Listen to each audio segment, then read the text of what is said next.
দুনিয়াটা পুরাটা অন্ধকার, এই জায়গাগুলো আলো। হযরত হাসান বসরি রহমতুল্লাহ আলাইহি বলছেন যে পুরা দুনিয়াটা অন্ধকার। হযরত ইমামে আজম আবু হানিফা রহমতুল্লাহ আলাইহি তিনি বলেছেন যে আমার কাছে হযরত ইমামে আজম আবু হানিফা রহমতুল্লাহ আলাইহি বলেন, মাজলিসুল উলামা মাজলিসুল কুবারা আহাব্বু ইলাইয়া মিন মাজলিসিল ফিকহ। উনি বলেন যে আমার কাছে আলেমদের মজলিস, আলেমদের সামনে বসে থাকা, বড়দের সামনে বসে থাকা ফিকহের গুরুত্বপূর্ণ গবেষণার কাজের চাইতে অনেক বেশি দামি এবং অনেক মহব্বতের। কারণ উলামাদের মজলিসে বসে থাকলে নবী আলাইহিস সালামের মজলিসে বসে থাকার বরকত বান্দা পায়। সুবহানাল্লাহ পড়েন, সকলে আওয়াজ করে পড়েন সুবহানাল্লাহ। কারণ নবী তো পাওয়া যাবে না, ও আলেম উলামা পাওয়া যাবে, এদের সামনে বসে থাকলে ওই বরকত পাওয়া যাবে। আমাদের জিন্দগিতে বরকতের দরকার, নাকি বলেন? বরকতের দরকার না? আলোকিত জায়গায় বসে থাকলে এই আলো দিয়া জান্নাত পাওয়া যাবে। হাসান বসরি রহমতুল্লাহ আলাইহি অনেক বড় জবরদস্ত এক বুজুর্গ ছিলেন। এমন বুজুর্গ ছিলেন যে তাসাউফের সনদ বর্ণনা করলে ওনার নাম সবার শেষে। তাবেঈ ছিলেন, শ্রেষ্ঠ তাবেঈ ছিলেন হাসান বসরি রহমতুল্লাহ আলাইহি। তিনি এমন মানুষ ছিলেন, এরা এমন মানুষ যে কিছু মানুষ আছে তারা যদি কাউকে জান্নাতি বলে তাহলে আল্লাহ তাআলা তাকে জান্নাতি হিসেবে কবুল করে নেয়। যেমন নবী আলাইহিস সালাতু ওয়াস সালাম সাহাবীদেরকে জান্নাতি বলছেন না? অনেককে ডেকে ডেকে বলছেন তুমি জান্নাতি, তুমি জান্নাতি, তুমি জান্নাতি। এরকম কিয়ামত পর্যন্ত আহলে দিল যারা, এরা জান্নাতি মানুষদেরকে দেখলে চিনে। কিছু মানুষকে বলে ফেলে যে তুমি জান্নাতি, তো তাদের মুখের কথাও এত দাম যে আল্লাহ তাআলা ওর বরকতে তাকে জান্নাতি বানায় দেয়, আল্লাহ তাআলা কবুল করে নেয়। তো এই হাসান বসরি রহমতুল্লাহ আলাইহি তিনি এক মাজুসি অগ্নি পূজককে বললেন তুমি কালেমা পড়ো, মুসলমান হয়ে যাও। মাজুসি বলে কি লাভ, কি ফায়দা কি? কালেমা বললে লাভ কি? তো কালেমা বললে কি লাভ? জান্নাতের মালিক হওয়া যায় কালেমা পড়লে। যে কালেমা পড়ে সে জান্নাতের মালিক হয়ে যায়, জান্নাতে ঢুকে যায়।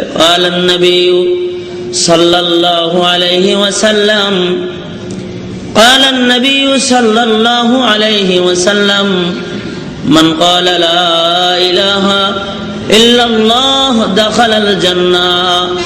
যে কালেমা পড়ে সে জান্নাতে ঢুকে যায়। সুবহানাল্লাহ, আওয়াজ করে এখন আরো জোরে আওয়াজ করে বলেন সুবহানাল্লাহ, মাশাআল্লাহ। তাহলে কালেমা বললে জান্নাতি হয়ে যাওয়া যায়, জান্নাতে ঢোকা যায়। কালেমা বললে কি হয়? সে মুসলমান হয়ে যায়। মুসলমান হইলে কি ফায়দা? হাসান বসরি বলে আর একটা লাভ, কালেমা পড়ে মুসলমান হলে দুইটা লাভ।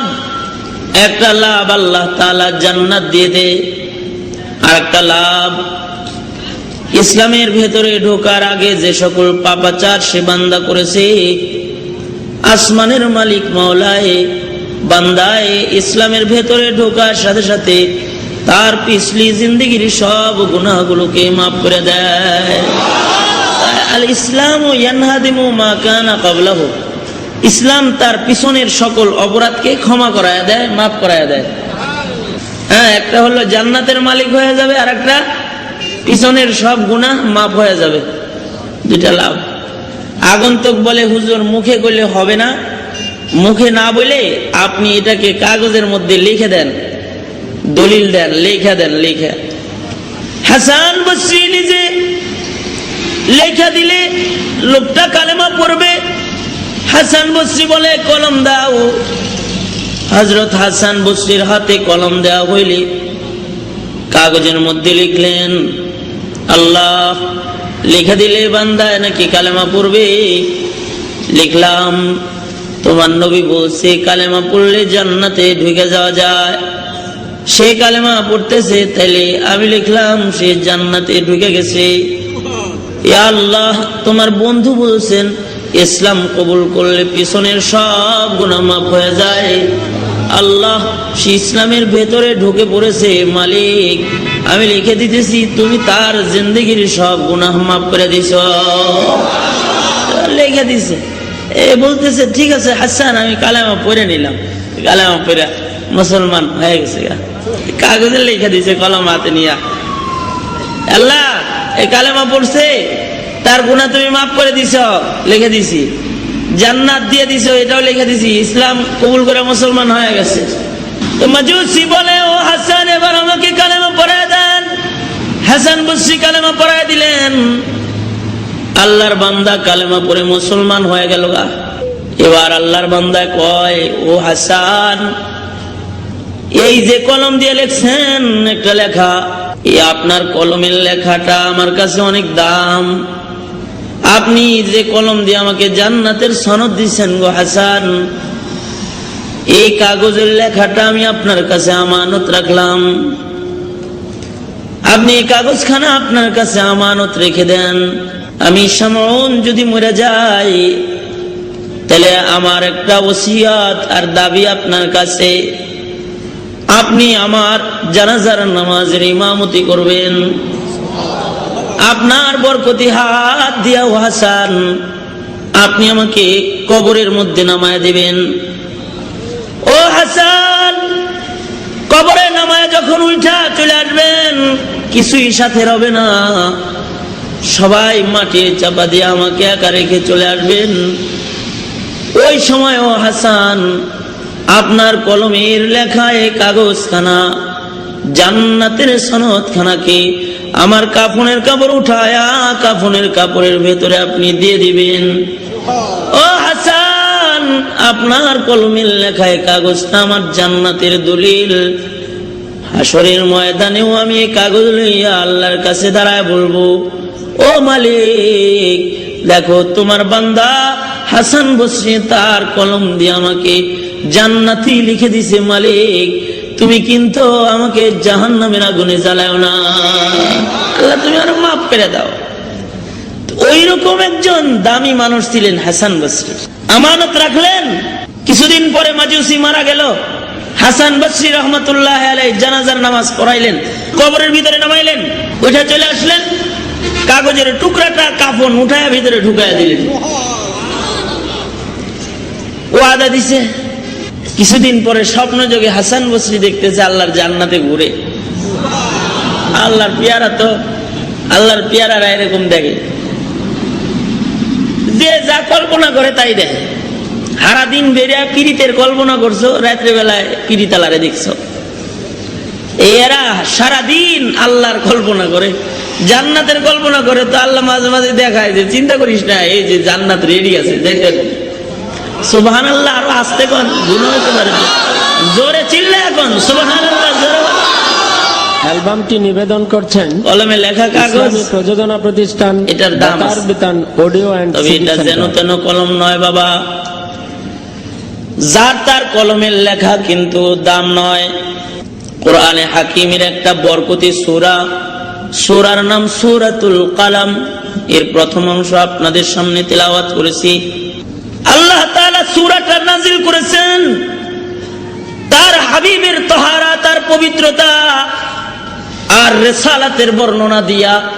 আল্লাহ সূরা কালাম নাযিল করেছেন যখন কাফেররা পয়গম্বরকে গালিগালাজ করেছে, পাগল বলে গাল দিছে। আল্লাহ তাআলা তার বন্ধুর শান বর্ণনা করেছেন। যারা পাগল বলে পয়গম্বরের গালি দিয়েছে তাদের গালির জবাব সূরায় দিয়েছেন। পয়গম্বর কি দেওয়া শ্রেষ্ঠ আখলাক, যে আখলাক আল্লাহ তাআলা তার দোস্তকে দান করেছেন, ওই আখলাকের বর্ণনা সূরার মধ্যে আল্লাহ তাআলা করেছেন। সূরাটার নাম হলো বাবা সূরাতুল কালাম। এই কালাম সূরার ভিতরে নবীজির শান বর্ণনা আছে, রিসালাতের বর্ণনা আছে। রিসালাতে মুহাম্মাদি সাল্লাল্লাহু আলাইহি ওয়াসাল্লামের রিসালাতকে, নবী আলাইহিস সালামের রিসালাতকে মানুষের কলিজার মধ্যে বদ্ধমূল করে দেওয়ার জন্য সূরা কালাম আল্লাহ নাযিল করেছেন। ওই সূরার প্রথম অংশ তেলাওয়াত করছি, যে সূরায় নবীজির রিসালাত, নবীজির শান, নবীজির তাহারাত। এই সূরার আলোচনাও কেউ যদি মুহাব্বতের সাথে শোনে তাহলে নবীজির সাথে জান্নাতে চলে যেতে পারবে। কারণ নবীজির মুহাব্বতের দলিল হবে এটা, কারণ নবীজির নাম নেওয়া তো ইবাদত, তাই না? সালাম ওসফর কে জিসকা तज़किरा आईने इबादत है। सलाम उस पर के जिसका तज़किरा आईने इबादत है। सलाम उस पर के जिसका जिंदगी रहमत ही रहमत है। सलाम उस पर के जिसका जिंदगी रहमत ही रहमत है। सलाम उस पर के जिस पर जा फिदा करना सादत है। सलाम उस पर के जिससे बुग़्ज़ नफ़रमानी शकावत है। सलाम उस पर के जिससे बुग़्ज़ नफ़रमानी शकावत है। আল্লাহর রাসূলের আলোচনা ইবাদত। আল্লাহ তাআলা তার হাবিবের শান বর্ণনা করছেন সূরা কালামের মধ্যে। আল্লাহর বন্ধুর রিসালাতের আলোচনা করেছেন, যে আলোচনা করা ইবাদত। আল্লাহর রাসূলের সাথে মুহাব্বতটাও ইবাদত। আল্লাহর রাসূলের আলোচনা করা ইবাদত। আল্লাহর রাসূলের মুহাব্বত ইজহার ইবাদত, জান্নাত। আর আল্লাহর রাসূলের সাথে নফরত, আল্লাহর রাসূলের সাথে আদাওয়াত, জাহান্নাম। সূরা কালাম এমন একটা সূরা যে সূরার মধ্যে আল্লাহ তাআলা তার দোস্তের শান বর্ণনা করেছেন। কেউ যদি মুহাব্বত লইয়া এই সূরার আলোচনা শুনে, এই মুহাব্বতটা পয়গম্বরের সাথে তাকে আল্লাহর জান্নাতে পৌঁছায় দিবে। এই মুহাব্বতটা নবীজির মুহাব্বতের দলিল হবে। সূরাটার নাম সূরা কালাম। সূরার শুরুতে আল্লাহ কসম খাইছেন, দুইটা কসম খাইছেন। আল্লাহ কোরআনের জায়গায় জায়গায় বহু কসম খেয়েছেন, কিন্তু কসম খায় আল্লাহ তাআলা কোন মানুষের পবিত্রতা শান বর্ণনা কোথাও করে নাই। কসম খায় কোনদিন বাবা আদমের পবিত্রতা আল্লাহ বর্ণনা করে নাই। কসম খায় দুনিয়ার কোন পয়গম্বরের পবিত্রতা আর আখলাক আল্লাহ বর্ণনা করে নাই। আল্লাহ তাআলা শুধুই মাত্র একজন মানুষের চরিত্রের ব্যাপারে কসম খাইছেন। একজন মানুষের চরিত্রের আলোচনা করার আগে কসম খায়া আল্লাহ তাআলা তার বন্ধুর চরিত্রের কথা বলেছেন। তিনি হলেন আপনার আমার নবী সরকারে দো আলম নবী মুহাম্মদুর রাসূলুল্লাহ সাল্লাল্লাহু আলাইহি ওয়াসাল্লাম। শুধুই মাত্র আল্লাহর দোস্ত আপনার আমার নবীর শান বর্ণনা করতে যায় আল্লাহ তাআলা কসম খায়া বর্ণনা করেছেন। সুবহানাল্লাহ। অমর নবীর উম্মত হইতে পারে খুশি না বেজার? কোন নবীর ব্যাপারে কসম খায়া চরিত্রের কথা বলে নাই। আপনার আমার নবীর চরিত্র আল্লাহ তাআলা কসম খায়া বলছেন।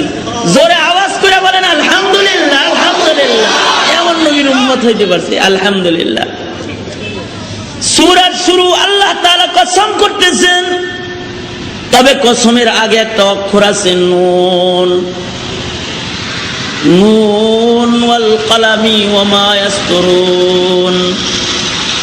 কোরআন শরীফের জায়গায় জায়গায় এমন অক্ষর আছে, যেমন বাবা কোরআন খুলবেন তো দেখবেন প্রথম পাতায় সূরাতুল বাকারার শুরুতে তিনটা অক্ষর আছে, আলিফ লাম মিম অক্ষর, হুরুফুল মুকাত্তাআত। আবার সূরা ইয়াসিন পড়বেন তো শুরুতে দুটো অক্ষর ইয়াসিন। কোথাও আলিফ লাম রা, কোথাও হামিম, কোথাও তাসিন মিম, কোথাও আবার নুন, কোথাও কফ, কোথাও আবার সাদ। এমন অক্ষর দিয়ে দিয়ে সূরার শুরু। অক্ষর দিয়ে দিয়ে আল্লাহ তাআলা সূরা শুরু করেছেন। কয়েক অক্ষরগুলা কি? কয়েক এই অক্ষরগুলার ভেতরে হলো আল্লাহ তাআলার গোপন তথ্য। আল্লাহ তাআলা তার দোস্তের সাথে কোরআন দিয়ে কথা কয়। আল্লাহর সব কথা যদি বান্দায় বুঝে ফেলায়, তাহলে বন্ধুত্বের মর্ম আর কি রয়? এই জন্য ইশারায় ইশারায় কোরআন দিয়া আল্লাহর দোস্তের সাথে আল্লাহ কথা কয়, যেটা আশিক আর মাশুকই বুঝবে, দুনিয়ার আর কাউকে আল্লাহ তাআলা বুঝতে দিবেন না। সুবহানাল্লাহ। আল্লাহ বুঝবে, আল্লাহর রাসূল বুঝবে। এজন্য নুকিলা আন আবি বকর সিদ্দিক রাদিয়াল্লাহু আনহু ওয়া আইযান নুকিলা আন আলী রাদিয়াল্লাহু আনহু হুমা قال লিকুল্লি কিতাবিন সিররুন ওয়া সিররুল্লাহি ফিল কুরআনি আওয়াইলুস সুওয়ার। হযরত আবু বকর বলেন, হযরত আলীও বলেন, প্রত্যেক লেখারই কিছু গোপন রাজ থাকে। আল্লাহ তাআলার লেখা কোরআন, এর মধ্যে কিছু গোপন রাজ আছে, যে গোপন রাজ আর তথ্য আল্লাহ তাআলা দুনিয়ার আর কাউকে জানতে দিবেন না, বুঝতে দিবেন না। এটা বন্ধুই বুঝবে আর আল্লাহ তাআলা বুঝবে, আশিকে বুঝবে আর মাশুকে বুঝবে। ওই আয়াত আর ওই আয়াতে মুতাশাবিহাত আর ওই আয়াত আর ইশারাগুলো হলো হরফুল মুকাত্তাআত। সূরার শুরুতে যে হরফগুলা, এগুলো আল্লাহ তাআলার গোপন রাজ, গোপন রাজ। সুবহানাল্লাহ, গোপন তথ্য। উম্মাহাতুল মুমিনিন হযরতে আয়েশা সিদ্দিকা রাদিয়াল্লাহু আনহা বলেন, এই দুনিয়ার মানুষ সাবধান, তোমরা আল্লাহ তাআলার এই গোপন জায়গায় আকল দিয়া, বুদ্ধি দিয়া ঢোকার চেষ্টা করো না। এই আকল দিয়েছেন আল্লাহ তাআলা, যে আকল দ্বারাই মঙ্গলে চলে যায়, যে আকল দ্বারাই চাঁদে চলে যায়, যে আকলের দ্বারা ইন্টারনেট বানায়, যে আকলের দ্বারা এই মিডিয়া আবিষ্কার করে, যে আকলের দ্বারা প্লেন, উড়োজাহাজ, রকেট, কত কিছু আকল দিয়ে বানায় ফেলতেছে। সাবধান, আকল দিয়ে সব জায়গায় ঢুকছ, কিন্তু আকল দিয়ে আল্লাহর গোপন জায়গায় ঢুকার চেষ্টা করো না। কারণ আল্লাহ তাআলা তোমাদের আকল, আল্লাহর গোপন রাজ জানতে দেয় নাই। আল্লাহ তাআলা আকল দিয়েছে আল্লাহ তাআলার মারিফত অর্জন করার জন্য, আল্লাহর পরিচয় অর্জন করার জন্য আল্লাহ আকল দিয়েছে। আল্লাহ তাআলা মানুষকে আকল নামক মহা দৌলত দান করেছেন। বাবা, প্রত্যেকের আকল আছে। ইহুদি, খ্রিস্টান, নাসারাদেরকেও আকল দিয়েছেন, বৌদ্ধদেরকে আকল দিয়েছেন, হিন্দুদেরকে আকল দিয়েছেন। সকল মাখলুকাতকে, মানুষদেরকে আল্লাহ আকল দান করেছেন। সকল মানুষকে আল্লাহ আকলের দৌলত দান করেছেন। আকল এমন একটা দামি একটা জিনিস, এটার সুব্যবহার যদি বান্দা না করে, তাইলে এর কারণে বান্দাকে চিরস্থায়ী জাহান্নামে আল্লাহ ফেলে দিবে। যেমন দুনিয়াতে এমন বহু জমিন আছে যেখানে রাসূল পাঠায় নাই, এমন বহু জমিন আছে যেখানে দ্বীনের দায় পৌঁছে নাই, এমন বহু জমিন আছে যেখানে কোরআন এখনো পৌঁছে নাই, এখনো কোরআনের দর্শ ওই জমিনে হয় না। এমন বহু জায়গা আছে যে জায়গার ভিতরে দাওয়াত তাবলীগ যায় না, যে জায়গার ভিতরে এমন তাফসীর মাহফিল হয় না। যারা কোরআন চিনে না, যারা রাসূল চিনে না, ইসলাম চিনে না, এমন জায়গাও আছে। কিন্তু ওই জায়গায় যে মানুষগুলা জন্মাইতেছে আর ওই জায়গায় যে মানুষগুলা মারা যাইতেছে, এদেরকেও কিন্তু হাসরের ময়দানে আসামি করে দাঁড় করানো হবে। তারা বলবে, ও জাহানের মালিক, কোরআন পাই নাই, কিতাব পাই নাই, তাবলীগ জামাত আসে নাই, আলেম ওলামা আসে নাই, হক্কানি পীর বুজুর্গ আসে নাই, দাওয়াত পৌঁছে নাই, রাসূল পৌঁছে নাই আমাদের কাছে। কি লাগে গো মাওলা, তুমি আমাকে জাহান্নামে দিবা, আমাকে কি মাফ করান যায় না? আল্লাহ তাআলা জবাবে বলবেন, বান্দা, আমার কোরআন যায় নাই, আমার পয়গম্বর যায় নাই, অথবা দিন পাও নাই, দায় যায় নাই। ও বান্দা, তোমাকে তো আমি আকল নামক দৌলত দান করেছিলাম, আমার আকল নামক দৌলতটাও কি তোমার কাছে যায় নাই? যা দিয়া দুনিয়ার সব চিনলা, আকাশের উপরেও চিনলা, জমিনের নিচেও চিনলা, পানির তলেও ওই আকল দিয়া তুমি চলে গেলা। ওই আকল খাটায় কেন রে বান্দা আমার কদমে পড়লা না? জবাব দাও। এইগুলা করার লেগে আকল দিছি? আকল হলো মারিফত অর্জনের জন্য আকল দিয়েছি। তবে এই আকল দিয়া সব জায়গায় আবার ঢোকা যাবে না। এই আকল আল্লাহ তাআলার গোপন জিনিস জানার জন্য না, আল্লাহ তাআলার মারিফতের জন্য। এজন্য কিছু জায়গায় গোপন, ওখানে হাত দেওয়া যায় না। এজন্য তাফসীর করার সময় কখনো যদি সূরার শুরুর এই অক্ষরগুলা সামনে আসা যায়, তখন মুফাসসিররা কয় আমরা জানি না, এটার অর্থ আমরা বুঝি না। তাফসীর যখন হুজুররা পড়াইতে যায়, অক্ষরগুলা আইসা গেলে হুজুরও বলে আমিও জানি না। যিনি তাফসীর বিশেষজ্ঞ আব্দুল্লাহ ইবনে আব্বাস রাদিয়াল্লাহু আনহু, আব্দুল্লাহ ইবনে আব্বাস রাদিয়াল্লাহু আনহু নবীর কাছে সবচেয়ে তাফসীর বেশি যিনি বুঝেছেন, তার সামনেও যখন এই অক্ষরগুলা এসে গেছে, তিনিও বলতেছে আমি এই অক্ষরগুলোর অর্থ বুঝি না। কয় তাহলে কে জানে? আব্দুল্লাহ ইবনে আব্বাসও কয় আমি জানি না। আল্লাহু ওয়া রাসূলুহু আলামু বিমুরাদিহি, আল্লাহ আর আল্লাহর রাসূল এর অর্থ জানে, তরজমা জানে, আমি এর মর্ম বোঝার যোগ্যতা আমি রাখি না। সুবহানাল্লাহ, এই কেউ জানে না। দুনিয়ার যত মুফাসসির বসে বসে তাফসীর করবে, এদের সামনেও যখন এসে যাবে এরাও বলে আমরা জানি না। যারা এগুলোকে বের করতে যায় তারা ভুল পথে চলে যায়। এজন্য বলা হয়েছে আহকামাতের পিছনে পড়ো, মুতাশাবিহাতের পিছনে পড়ো না। উলামায়ে কেরাম ভালো বুঝবেন যে আহকামাতের আয়াত যেগুলো আছে ওইগুলোর পিছনে পড়ে আমল করো। মুতাশাবিহাত আল্লাহ তাআলার গোপন রাজ, ওখানে হাতাহাতি করার চেষ্টা করো না। তাহলে সূরার শুরুতে একটা অক্ষর আছে বাবা, অক্ষরটা হলো নুন। নুন এরপরে আল্লাহ তাআলা কয় ওয়াল কলম ওয়া মা ইয়াসতুরুন। দুইটা কসম খাইলেন আল্লাহ তাআলা। আল্লাহর হাবিবের কথা বলবেন তাই আল্লাহ তাআলা কসম খায় বলতেছে। তাইলে কি আল্লাহ তাআলা আল্লাহর হাবিবের কথা কসম খায় শক্ত করে বলতে চায়? না, মালিকের কথা কসম খায় শক্ত করার দরকার নাই। কালামুল মুলুকি মুলুকুল কালাম, ওইটা কসম ছাড়া বললেও শক্ত, কসমলা হইলেও শক্ত, কসম ছাড়া হইলেও শক্ত। এটাকে মজবুত করার জন্য কসম খাওয়ার জরুরত নাই। তাহলে কেন কসম খায়? তবিয়ত ইনসান কসম খাইলে তাড়াতাড়ি গ্রহণ করে, তাই কসম খায়া খায়া কথা বলে। তা আল্লাহ তাআলা তার হাবিবের কথা বলতে যায় দুইটা কসম খাইলেন, ওয়াল কালাম ওয়াল কালাম ওয়া মা ইয়াসতুরুন। কয় কলমের কসম, কলম যা আয়ত্তে নিয়েছে তার কসম, মানে কলমের লেখার কসম। কলমের কসম আর কলমের লেখার কসম। কসমটা হইল কলমের কসম, কলমের লেখার কসম। কিসের কসম? কলমের কসম, কলমের লেখার কসম।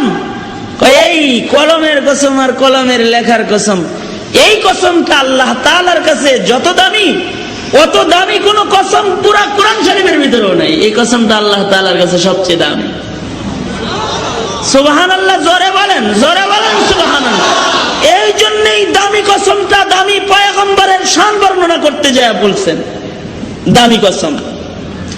কোরআনের কোথাও কোথাও আল্লাহ কসম করেছেন, যেমন কোরআনে আল্লাহ কসম করেছেন ওয়াশ-শামস, সূর্যের কসম।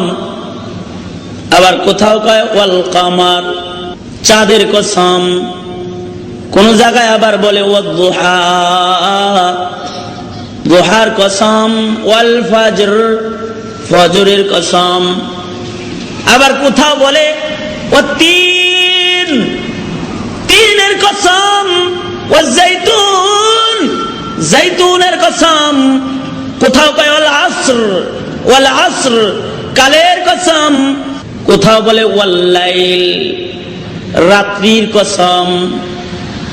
আবার জায়গায় জায়গায় আল্লাহ তাআলা কসম করে করে এরকম বলে, কিন্তু ওই কোরআনের সব কসম আর ওয়াল কালাম ওয়া মা ইয়াসতুরুন, কলমের কসম, কলমের লেখার কসম।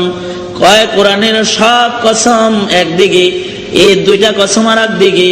আল্লাহ তাআলার কাছে এই সব কসমের চাইতে কলম আর কলমের লেখার কসমটা আল্লাহর কাছে সবচেয়ে বেশি দামি। এটা আল্লাহ তাআলার কাছে আলাদা দাম।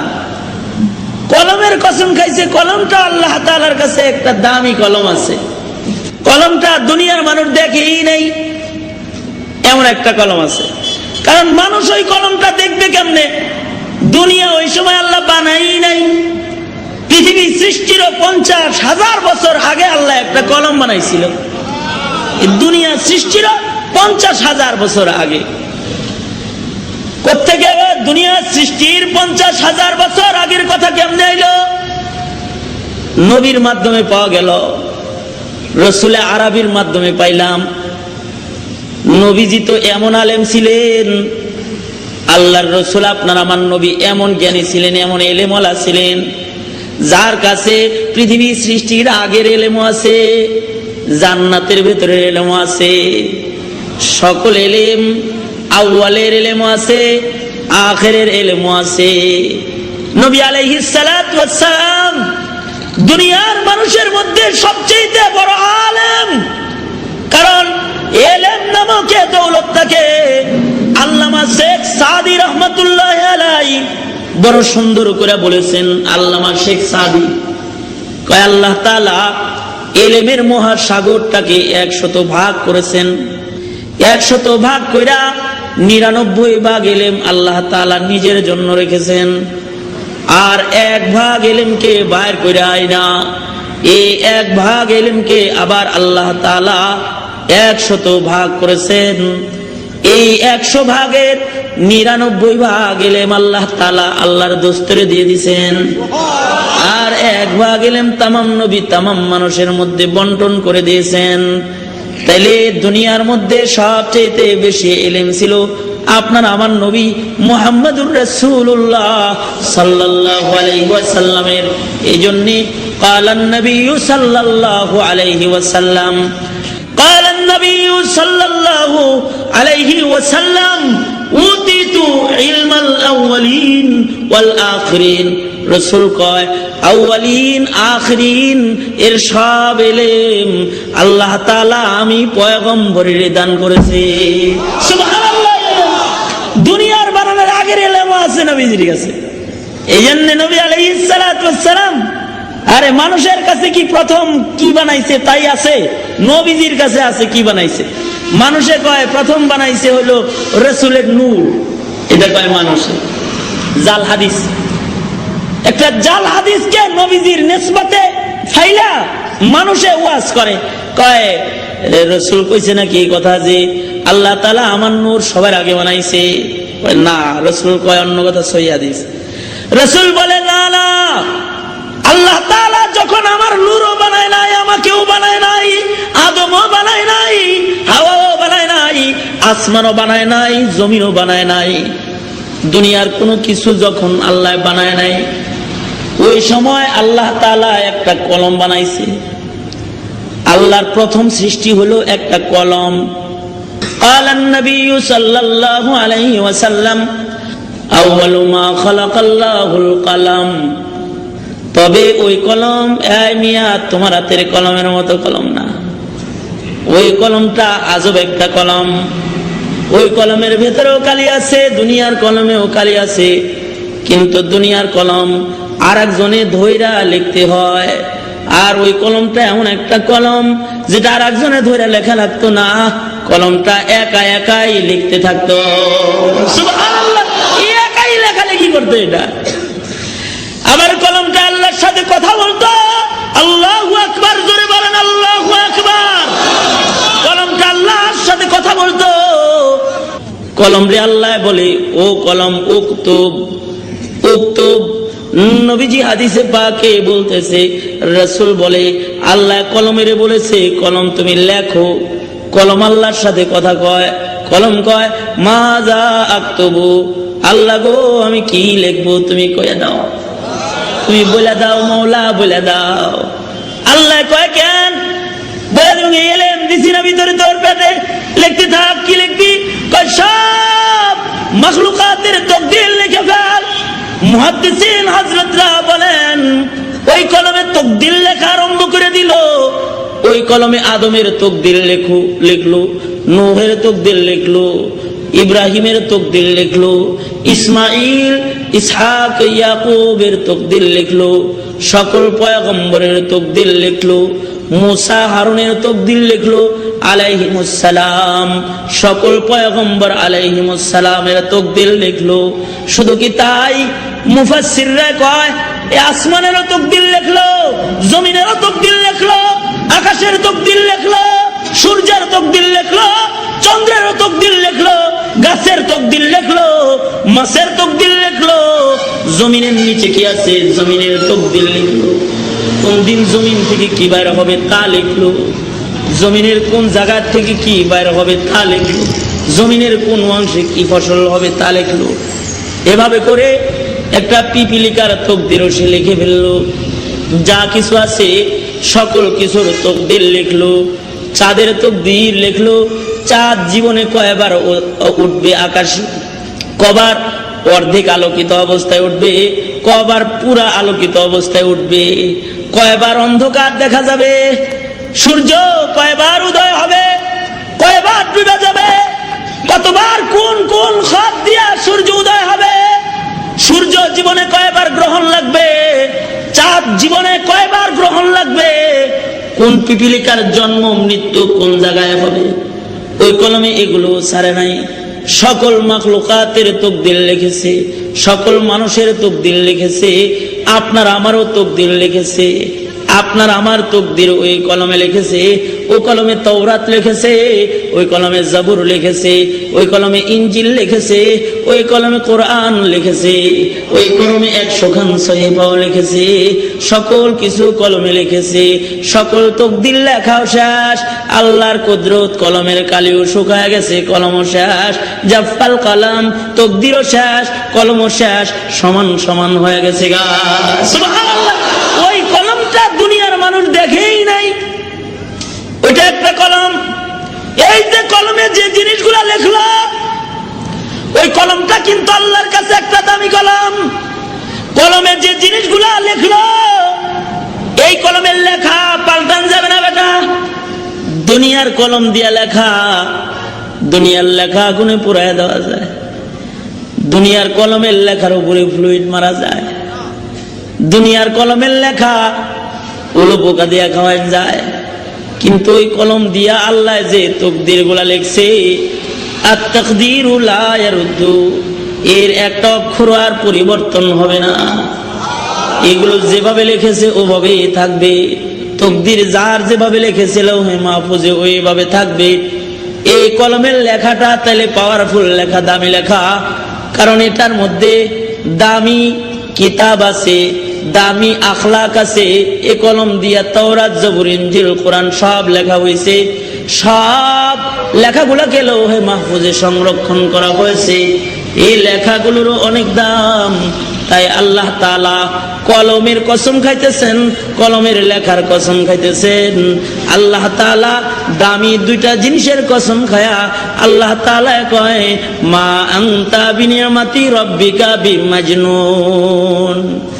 আরেকটা হইতে পারে না, আল্লাহ তাআলা ওই কলম তো কসম খাইছেনই, দুনিয়ার কলমেরও কসম খাইছেন এবং দুনিয়ার কলমের লেখারও কসম খাইছেন। কারণ ওই লৌহে মাহফুজের সেই লেখাটাই আল্লাহ তাআলা নবীদের কলজায় কলজায় পাঠাইছেন। সেই লেখাগুলোর কসম খাইছেন। নবীদের কাছে কলম দিয়েছেন, ওই কলমেরও কসম খাইছেন। কারণ মানুষ আখলাক বনার জন্য লৌহে মাহফুজের ইলম দরকার। তাই যুগে যুগে লৌহে মাহফুজ থেকেই আখলাক ওয়ালা মানুষ বানানোর ইলম পাঠাইছেন। এই ইলমটার অনেক দাম। ওই ইলমগুলো যে কলম দিয়ে লেখা হবে, কলমেরও অনেক দাম। একটা কথা মনে রাখতে হবে, আখলাক ও সুশীল সমাজ গঠন করার জন্য দুনিয়ার শিক্ষা, দুনিয়ার কলম, দুনিয়ার কলমের লেখার দ্বারায় আখলাক পাল্টানো সম্ভব নয়। আখলাক বানানোর জন্য, উত্তম চরিত্র জাতিকে উপহার দেওয়ার জন্য লৌহে মাহফুজে লেখা কোরআন, ওই আল্লাহ তাআলার সেই দামি কলম দিয়ে লেখা কোরআন আর কোরআনের ইলমের আখলাক যদি জমিনে ফিট করা যায়, তাইলেই আখলাকওয়ালা মানুষ পয়দা হবে, এছাড়া হবে না। কারণ দুনিয়ার জ্ঞান দিয়া উলঙ্গ বানানো যাইতে পারে মানুষকে, খুলুকে আজিম উপহার দেওয়া যাবে না। দুনিয়ার জ্ঞানের দ্বারা মানুষের কাপড় খুলে নেওয়া যাবে, পর্দা করান যাবে না। দুনিয়ার জ্ঞান দিয়া নগ্নতা, বেহায়াপনার তালিম দেওয়া যাবে, কিন্তু আসমানের ইলম যদি মানুষের ভিতরে ফেলায় দেওয়া হয়, মানুষ যদি এটাকে গ্রহণ করে নেয়, তখন মানুষটা আখলাকওয়ালা মানুষ হয়ে যাবে। সুবহানাল্লাহ। তাহলে তার বন্ধুর আখলাকের আলোচনা করবেন, তাই ওই ইলমের কসমও খাইতেছেন, ইলমের কলমের কসমও খাইতেছেন। এটাও হইতে পারে আল্লাহ তাআলা দুনিয়ার কলমেরই কসম খেয়েছেন, দুনিয়ার কলমের লেখার কসম খাইছেন। কিন্তু বাবা মনে রাখো, এই কলমটা কিন্তু আবার তসলিমার হাতের কলম না, এই কলমটা শামসুর রহমানের হাতের কলম না, এই কলমটা সালমান রুশদির হাতের কলম না, নাস্তিকদের হাতে যে কলম থাকে ওই কলম না, কিন্তু এই কলমটা হলো এলেম আর হিকমতের কলম। এই কলমটা হলো এলেম লেখার কলম, কোরআন লেখার কলম, হাদিস লেখার কলম।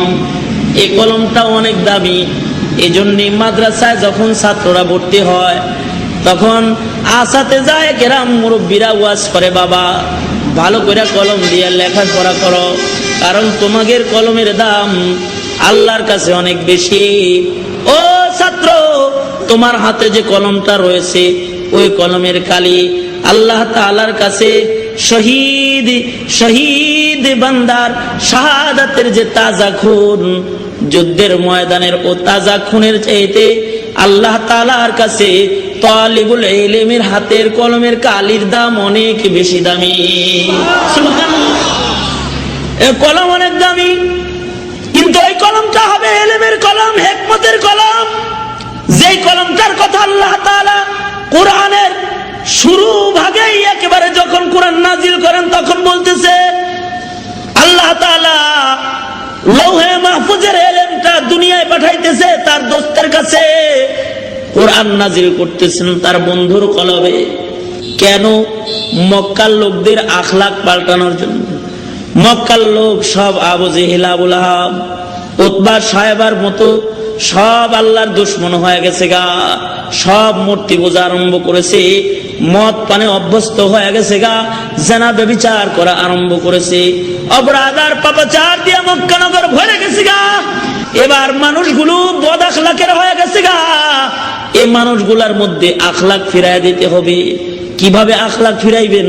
কয় আখলাক ওয়ালা মানুষ বানানোর জন্য আল্লাহ জিব্রাইল রে কয়, জিব্রাইল রে যা লৌহে মাহফুজের ওই শ্রেষ্ঠ ইলম কোরআনটা আমার বন্ধুর কাছে নিয়ে যা, নিয়া মানুষের আখলাক পাল্টানোর জন্য, জান্নাতি আখলাকের মানুষ বানাইবার জন্য এই কোরআনটা তুই আমার বন্ধুর কাছে নিয়া, আমার বন্ধুর কাছে কোরআন আমার পক্ষ থেকে দিয়া আয়। আমার এই কোরআন যখন সবাই আমল করবে সবাই আখলাক ওয়ালা হয়ে যাবে। এটা একটা ইলম, এটা একটা নূর। যা পড়াশোনার গুরুত্ব, ইলমের গুরুত্ব, ইলম অর্জনের গুরুত্ব মাখা, আল্লাহর নামে ইলম অর্জন করার গুরুত্ব মাখা আয়াত সবগুলো দিয়া আল্লাহ তাআলা হযরতে জিব্রাইলকে হেরা পর্বতের গুহায় পাঠায়া দিলেন।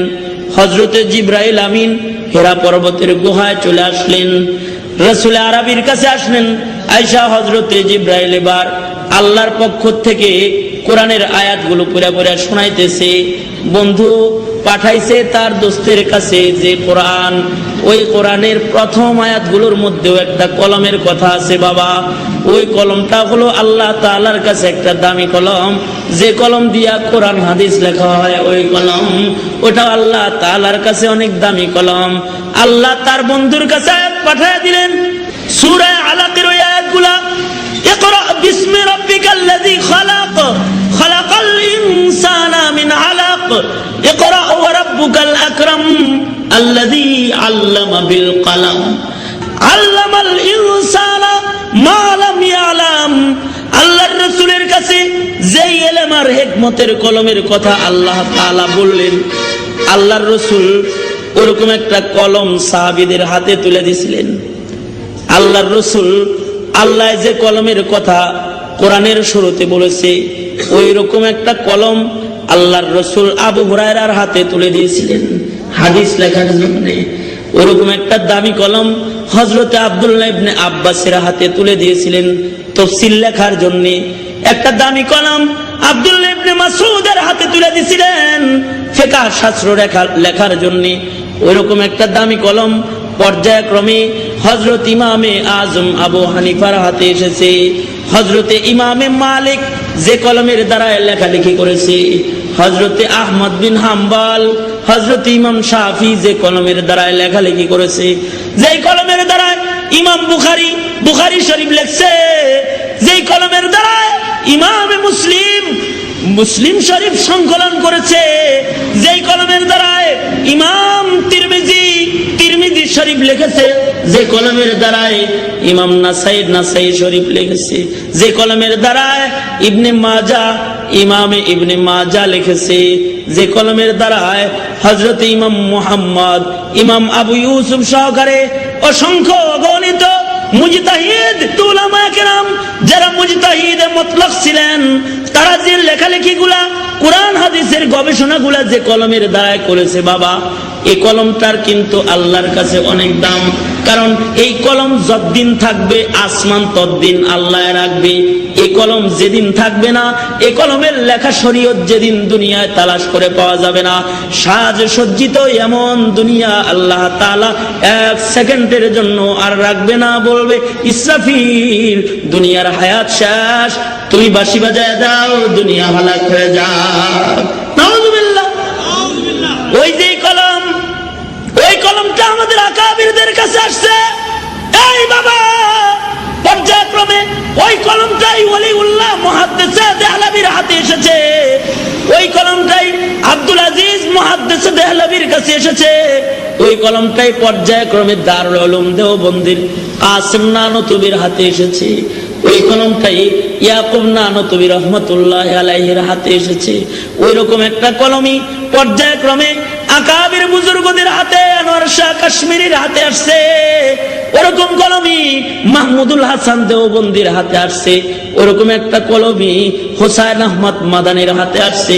ওরকম একটা কলমই দাওয়াত ও তাবলীগের যিনি প্রতিষ্ঠাতা ইলিয়াস রহমাতুল্লাহ আলাইহির হাতে এসেছে।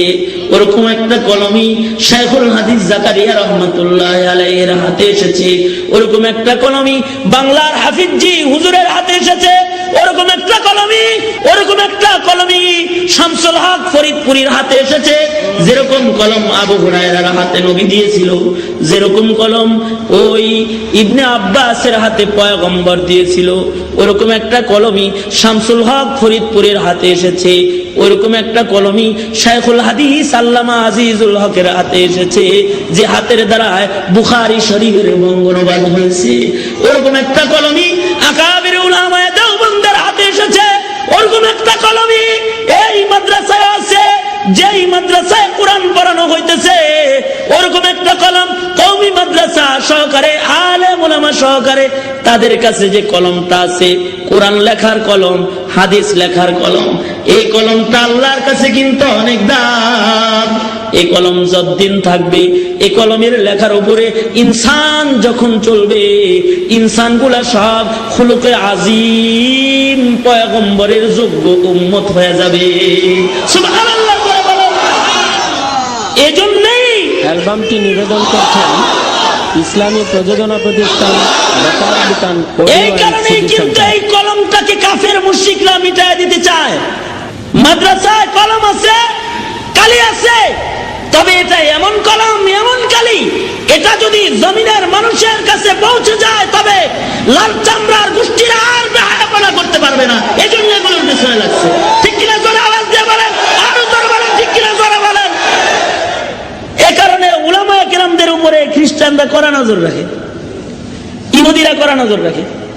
মনে করেন শুধুই তাই, এই কলম, এই কলমের কালিরে আর মুসলমানদেরকে সবাই ভয় পায়। যারা বেহায়াপনা চালু করতে চায় এরা ভয় পায়।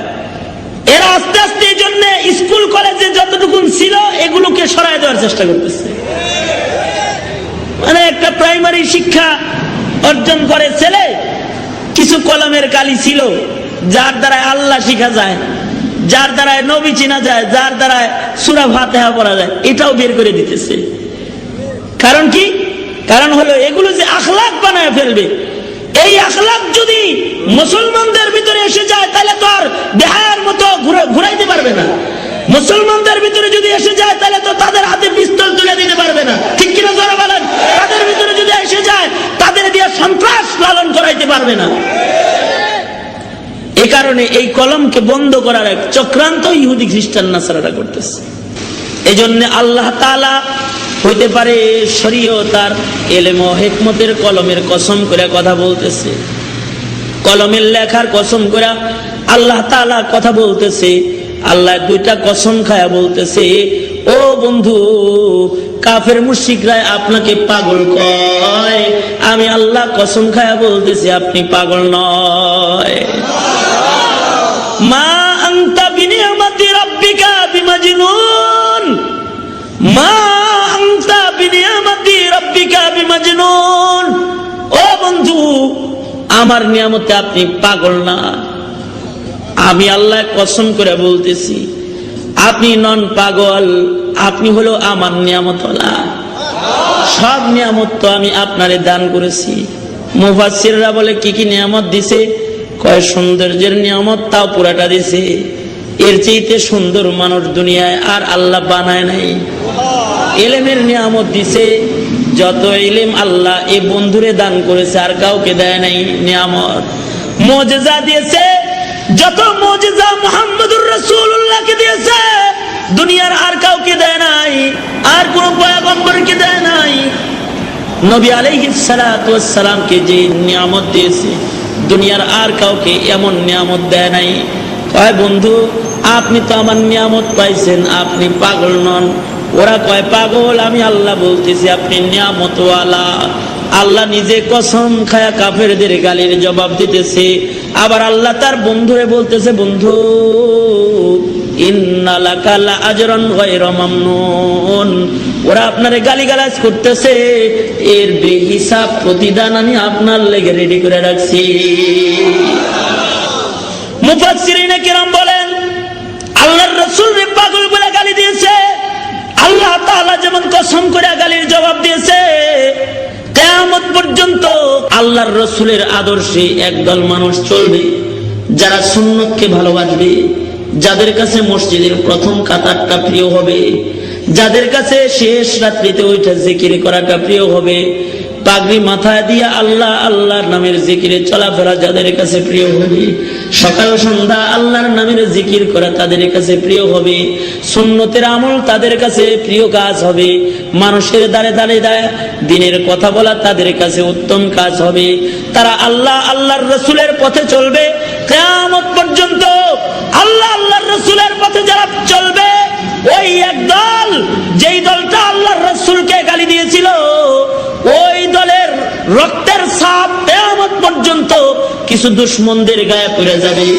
যারা ভালো মানুষগুলাকে পাগল বলতে থাকবে, যারা নেককার তাদেরকে দুর্বল বলতে থাকবে, নেককারদেরকে পাগল বলে গালি দিতে থাকবে, নেককারদেরকে হেয় প্রতিপন্ন করতে থাকবে। আমাদের মুরব্বীরা বলেন যারা কিয়ামত পর্যন্ত রাসূলের উম্মতের নেককার বান্দাদেরকে গালিগালাজ করবে, ওই মানুষগুলার গায়ে আসলে আবু জেহেলের রক্তের ছাপ পড়ে গেছে, এর লেগে গালিগালাজ করবে। আবু জেহেলের রক্তের ছাপ পড়ছে, আবু জেহেলের রাসূলকে গাইলে আর এই নেককারকে গাইলে একই কথা হইল। নেককারকে গালি দিল, ও যদি রাসূলকে পাইতো রাসূলকেও গালি দিত।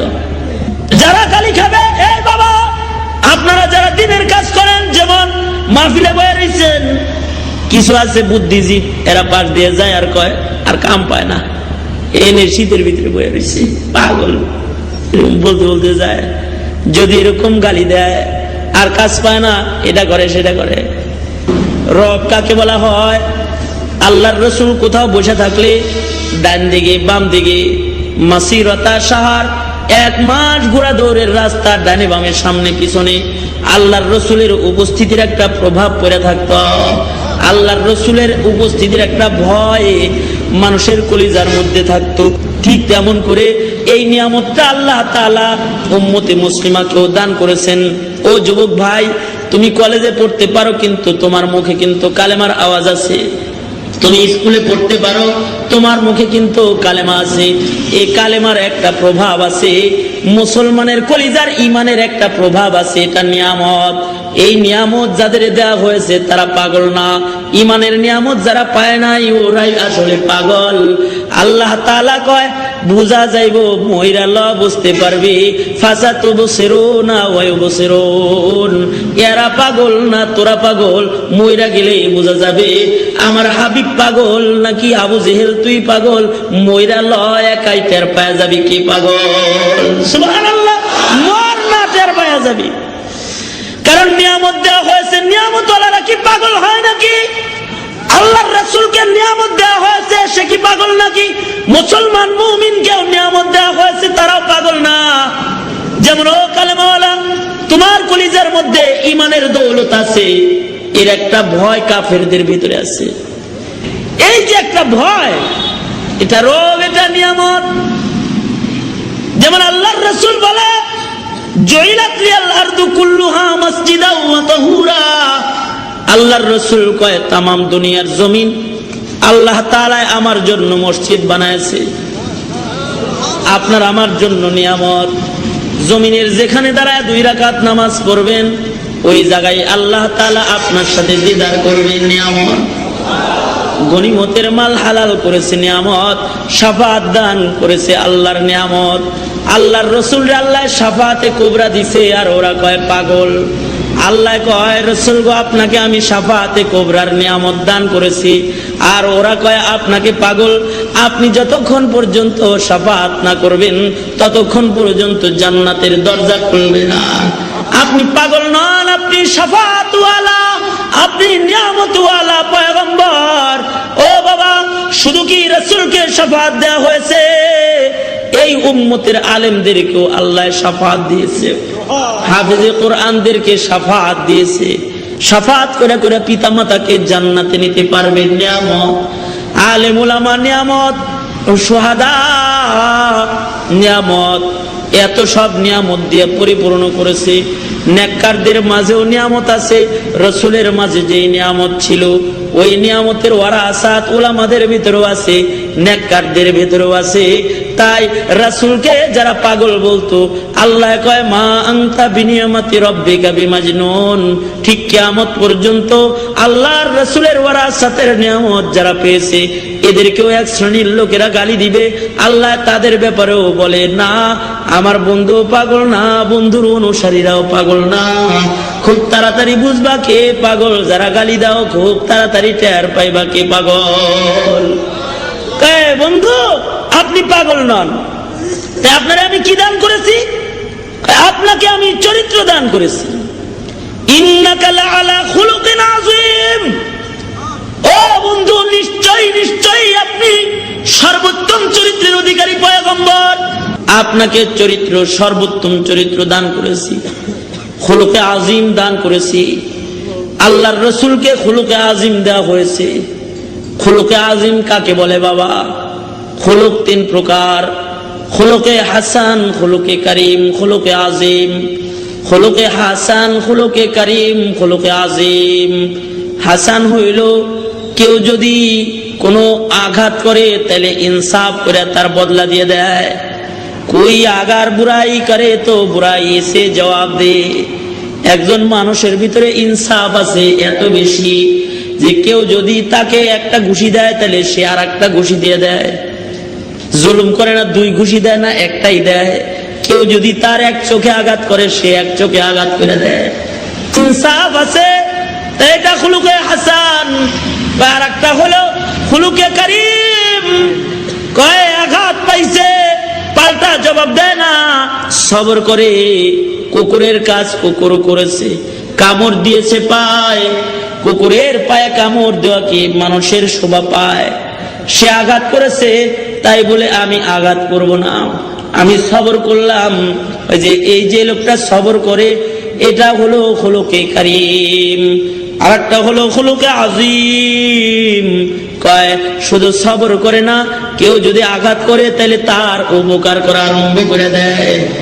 আঘাত পাওয়ার পরেও উপকার করা আরম্ভ করে দেয়। যে চরিত্রটা, এই চরিত্রটার নাম হলো খুলুকে আজিম। নবী আলাইহিস সালাতু ওয়াস সালাম এমন খুলুকে আজিমওয়ালা পয়গম্বর ছিলেন। রাসূলকে কেউ আঘাত করতেছে, নবী আলাইহিস সালাতু ওয়াস সালামের গলার মধ্যে ভুঁড়ি চাপায় দিতেছে, উটের ভুঁড়ি। নবী আলাইহিস সালাতু ওয়াস সালাম সিজদা থেকে উঠা কাবার ঘর ধইরা গিলাফ ধইরা তার জন্য দোয়া করতেছে। নবী আলাইহিস সালামের জন্য রাস্তায় কাটা পুঁতে রাখতেছে। আল্লাহর রাসূল একদিন কাটা না পায়া চিন্তা করতেছে, আহারে প্রতিদিন কাটা পাইতাম, পায়ে কাটা বিনতো, আজকে দেখি কাটা বিধে না। তাহলে কাটা যিনি গাইতে রাখতো ওই লোকটা মনে হয় অসুস্থ, যাই ওই বৃদ্ধার একটু দেখা আসি, তার একটু শুশ্রূষা করে আসি। এটা হলো খুলুকে আজিম। কাটা পুঁতে রাখে, তারপরেও কাটার দিকে নজর নাই, নজর আছে যে কাটা পুঁতে তার দিকে, তার উপকার করতে আগায় যায়। কেন যায় জানি? এটা হলো খুলুকে আজিম। মক্কার লোকেরা রাসূলকে মক্কা থেকে হিজরত করতে বাধ্য করলো। রাসূল তো খুলুকে আজিম, মক্কায় ঢুইকাই বলে লা তাসরিবা আলাইকুমুল ইয়াউম, ও মক্কাবাসী তোমাদের উপরে আমার কোনো অভিযোগ নাই। আল্লাহর রাসূল কাবা ঘরের চাবি চায়, বয় দে দে দে, কাবা ঘরের চাবিটা একটু দে। আমি 2 রাকাত নামাজ কাবা ঘরের ভিতরে ঢুইকা পইরা মালিকের সাথে একটু কথোপকথন করি। চাবি না দিয়ে কয় না দিলাম না, চলে যাও, দেওয়া হবে না চাবি। নেতাদের নিষেধ আছে, চাবি দেওয়া যাবে না। আল্লাহর রাসূল মদিনায় চলে গেছে গা। মদিনার থেকে আল্লাহর রাসূল এক পর্যায়ে মক্কা বিজয় করছেন। মক্কা নগরীর আধিপত্য পয়গম্বরের হাতে চলে আসছে। মক্কার প্রেসিডেন্ট এখন পয়গম্বর হয়ে গেছে গা। চাবিটা ডাক দিয়ে নিয়া, চাবিটা হাতে নিয়া পয়গম্বর বলে, এই মিয়া, তোমার কাছে আমি চাবি চাইছিলাম, তুমি আমারে চাবি দাও নাই, কিন্তু আমি পয়গম্বর, চাবিটা এখন ইচ্ছা করলে আমার কাছে রাখতে পারি। আমি নিজের কাছে চাবি রাখলাম না, যাও যাও, এই চাবির মালিকানাটা আমি তোমাকে বানায়া দিলাম। 1-2 দিনের জন্য নয়, যতদিন বেঁচে থাকবা ততদিন কাবা ঘরের চাবি তুমি রাখবা। তোমার পরে তোমার বংশের লোকদের মধ্যে কিয়ামত পর্যন্ত এই বাইতুল্লাহর চাবি থাকবে। আমি খুলুকে আজিম ওয়ালা পয়গম্বর, চাবি ছিনাইতে আসি নাই, চাবির মালিক বানাইতে আইছি। সুবহানাল্লাহ, নাম দিয়ে দিলাম। সারা জীবন ভর আবু সুফিয়ান রাসূলের বিরোধিতা করলো। রাসূল আরবি মক্কা নগরে ঢুইকা ফতেহ মক্কা হয়ে গেছে গা। রাসূল ডেকে বলতেছে, এই আবু সুফিয়ান, এই যে নেতা আছে আবু সুফিয়ান, যে কাফের আবু সুফিয়ানের ঘরে ঢুইকা পড়বে সে আমিন। মান দাখালা ফি দারি আবি সুফিয়ান ফাহুয়া আমিন। আবু সুফিয়ানের ঘরে যে ঢুইকা যাইবা গা, তাকে গ্রেফতার করা হবে না, তারে মারামারি করা হবে না, তারে সাজা দেওয়া হবে না, তার গর্দান নামানো হবে না, তার উপরে আঘাত করা হবে না। তাহলে আবু সুফিয়ানরেও পয়গম্বর নেতা বানায়া দিতেছে। অথচ এই আবু সুফিয়ান রাসূলের বিরোধিতা সারা জন্ম করেছে। কয় দুশমনেরও উপকার করে, দুশমন রে এমন উপকার করে, দুশমন রে উপরে উঠে দেয়, যে আঘাত দেয় তাকে আঘাত না দিয়ে তার উপকার করে।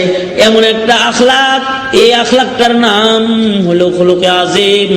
আল্লাহর হাবিবকে আল্লাহ তাআলা এমন খুলুকে আজিম দিয়ে জমিনে পাঠাইছেন। এই খুলুকে আজিম কিভাবে আসবে? খুলুকে আজিম ইলমের মাধ্যমে আসবে। খুলুকে আজিম অর্জন করতে হইলে ওই যে কলমের কসম খেয়েছেন এবং কলমের লেখার কসম খেয়েছেন, কোরআন লেখার কলমের কসম খাইছেন, কোরআনের কসম খাইছেন, ইলমের কসম খাইছেন, ওই ইলমের মাধ্যমে খুলুকে আজিম আসবে। এজন্যে জাতিকে যদি খুলুকে আজিম পৌঁছাইতে হয়, জাতিকে যদি আখলাক ওয়ালা বানাইতে হয়, আবার ইলমে দ্বীনকে সকলের ঘরে ঘরে পৌঁছায় দিতে হবে। ঠিক কিনা জোরে বলেন, আরো জোরে আওয়াজ দিয়ে বলেন, ঠিক কিনা জোরে বলেন। সকলের ঘরে ঘরে টেলিভিশন ঢুকে গেছে, কিন্তু ইলম নাই, কোরআন পড়ার লোক নাই। সকলের ঘরে ঘরে ইন্টারনেট ঢুকে গেছে, কম্পিউটার ঢুকে গেছে, কিন্তু কোরআন শরীফ তেলাওয়াতের লোক নাই। এ কারণে ঘরের মধ্যে গুনাহগারের সংখ্যা বাইরে গেছে। ঠিক কিনা জোরে বলেন, গুনাহগারের সংখ্যা বাইরে গেছে।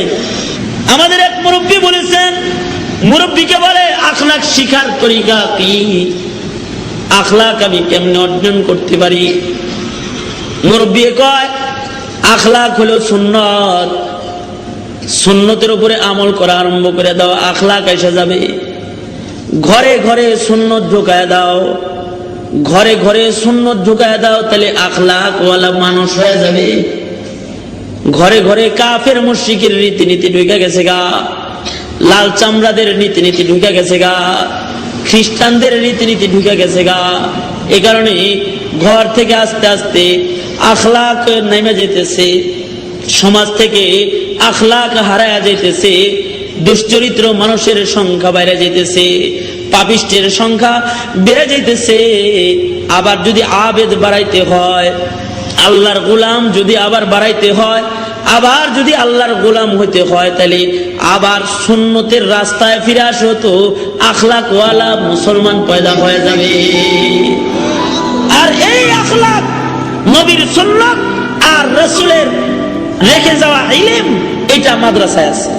আমার আজকের কথার খোলাসা যেটা ছিল সেটা হলো এই, আল্লাহ তাআলা তার হাবিবের আখলাকের কথা কসম খায়া বলছেন, আর এই আখলাকের কসম আল্লাহ তাআলা ইলমের এবং কলমের কসম করছেন, কলমের লেখার কসম করেছেন। এই আখলাক যদি জমিনে আবার ফিরে আনতে হয়, তাহলে আল্লাহ তাআলার ইলম, আল্লাহ তাআলার কলম ঘরে ঘরে আবার পৌঁছায় দিতে হবে। বুঝেন নাই কথাটা? এটা হলো আজকের আলোচনার খোলাসা। তবেই আখলাক পরিবর্তন হবে। মুসলমানদের মধ্যে আখলাক না থাকার কারণেই আল্লাহ তাআলার পক্ষ থেকে বিভিন্ন আযাব আর গজব আসতেছে। আল্লাহ তাআলা আমাদেরকে আখলাক গঠনের মেহনত করার তৌফিক দেয়। সকলে জোরে আওয়াজ দিয়ে বলেন আমিন। আরো জোরে বলেন আমিন। দ্বীনি শিক্ষার কদর ও মূল্য আমাদেরকে আল্লাহ তাআলা বুঝার তৌফিক দান করেন এবং দ্বীনি শিক্ষার হেফাজতের কর্মী হিসাবে আমাদেরকে কাজ করার তৌফিক দান করেন। আল্লাহ তাআলা আমাদেরকে কবুল করেন। আখিরি মুনাজাত করে সবাই এখান থেকে একসাথে যাব ইনশাআল্লাহ। সবাই ইস্তিগফার করেন। আস্তাগফিরুল্লাহ রাব্বি মিন কুল্লি যামবি ওয়া আতুবু ইলাইহি লা হাওলা ওয়া লা কুওয়াতা ইল্লা বিল্লাহিল আলিয়্যিল আযীম। আলহামদুলিল্লাহি রাব্বিল আলামিন ওয়াসসালাতু ওয়াসসালামু আলা সাইয়্যিদিল আমবিয়া'i ওয়াল মুরসালিন মুহাম্মাদিন ওয়া আলা আলিহি ওয়া আসহাবিহি আজমাইন। সুবহানাল্লাহি ওয়া বিহামদিহি সুবহানাল্লাহিল আযীম। সুবহানাল্লাহি ওয়া বিহামদিহি সুবহানাল্লাহিল আযীম। আমিন। ফেলিয়ে না দিও আল্লাহ, ফেলিয়ে না দিও। গুনাহ যত করেছি আমরা ক্ষমা তুমি করিও। বান্দা আছে বন্দিগি নাই শেষ করেছি জিন্দেগি, আখিরাতের বিচার দিনে এ পাপীদের উপায় কি? রহমান রহিম নামে নিয়েছি আল্লাহ তোমায় মানিয়া, কেমন করে আমাদের তুমি জাহান্নামে ফেলিবা। মাফ করে দাও আল্লাহ, মাফ করে দাও। গুনাহ যত করেছি আমরা ক্ষমা তুমি দাও। রাব্বুল আলামিন মাদ্রাসার বার্ষিক মাহফিল, 8টা বাচ্চাকে পাগড়ি দেওয়া হয়েছে। রাব্বুল আলামিন তোমার বান্দারা প্রাণ খুলে কথা শুনেছে, আর গুনার দিকে আমরা চলবো না ইয়া আল্লাহ, আর ইবাদত ছাড়বো না। ভিক্ষুকের মতো তোমার কাছে 2টা হাত বাড়ায় ধরেছি আল্লাহ, মেহেরবানি করে আমাদের জিন্দেগির সব গুনাহ তুমি মাফ করে দাও আল্লাহ। রাব্বুল আলামিন কার মনের কি আশা ব্যথা সব তুমি জানো, সবার মনের নেক আশাগুলো তুমি পুরা করে দাও। বেপানাহকে পানাহ দাও, বেরুজিকে রুজি দান করো আল্লাহ। অশান্তি দূর করে শান্তির ফয়সালা করে দাও রব্বে করিম। জীবনের এমন কোন মুনাজাত বাদ দিই নাই যে মুনাজাতে মা বাবার কথা তোমার কাছে বলি নাই। অনেকে নিজের হাতে নিজের মা কবরে রেখেছে, অনেকে নিজের হাতে নিজের বাপ কবরে রেখেছে। আল্লাহ মেহেরবানি করে যাদের মা বাবা অন্ধকার কবরে, তাদের মা বাবার কবর গুলো তুমি জান্নাতের টুকরা বাগান বানায় দাও আল্লাহ। যাদের আব্বা আম্মা আছে হায়াত বাড়ায় দাও, বেশি বেশি খেদমত করতে পারে তৌফিক দান করো রব্বুল আলামিন। ইয়া আল্লাহ আমাদের উপরে তুমি রাজি হয়ে যাও। সারা দুনিয়ার মুসলমানদের নাজাত আর শান্তি দান করো আল্লাহ রব্বুল আলামিন। জানি না কোন দোকানের কাফন আমাদের জন্য রেডি হয়ে গেছে, জানি না কোন সপের বাস আমাদের জন্য পেকে গেছে, কখন জানি মসজিদের কোনার পালকি বাড়ির দরজায় আয়েশা দাঁড়ায় যায়। আল্লাহ কবরের পালকি পাঠানোর আগে আমাদের নাম তুমি তোমার পেয়ারা বান্দার খাতায় উঠায়া দিও রব্বুল আলামিন। আমাদের সালাম তোমার বন্ধুর রওজায় পৌঁছায় দাও ইয়া আল্লাহ। সুন্নতের জজবা দান করো, সুন্নতের আমল দান করো। যতদিন বাঁচায় রাখো সুন্নতের উপরে বাঁচায় রাখো। একটা জাররা পরিমাণ খেলাফে সুন্নত আমল আমাদের দিয়ে তুমি করায়ও না রব্বে করিম। যেদিন ময়দানে মাহশারে দাঁড় করাইবা সুন্নতওয়ালা পয়গম্বরের সাথে আমাদের তুমি দাঁড় করায়ও। উলামায়ে কেরামের হায়াত বাড়ায় দাও, যুবকদেরকে কবুল করে নাও ইয়া আল্লাহ। পর্দার আড়ালের মা বোনদেরকে হযরত খাদিজা হযরত ফাতেমা বানায় দাও। তোমার বান্দারা প্রাণ খুলে দান সাদাকা করেছে, কবুল মঞ্জুর